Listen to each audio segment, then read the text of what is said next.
Hello, traders. FX Pip Collector here. Today is Thursday, May 15th, and this is my analysis for gold.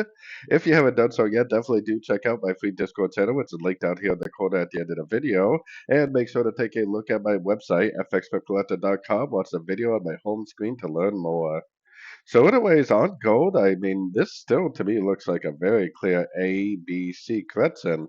Now, if it really is the big wave four on the weekly time frame, it may actually take out these lows, which would put us below the 29.50 area, probably 29.60, 29.40. So we might have a lot more downside potential, but we have the 78% Fibonacci retracement level coming. Obviously, the 61% didn't hold. There was no break of structure to the upside there. There was no reason to go long, just like there was no reason to go long really at the 50%. They never broke structure. So more than likely, if this drifts down to like the 78%, if it makes a double bottom, break a structure, that is my reason to go long.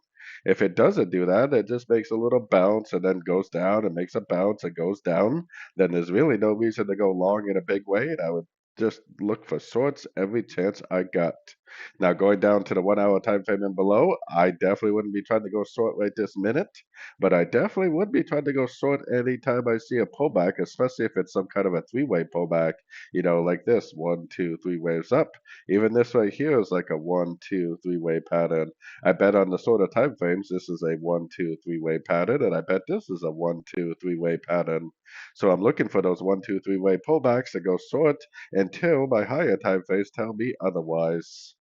So anyways, don't forget to like and subscribe. And as always, thank you for watching and happy trading.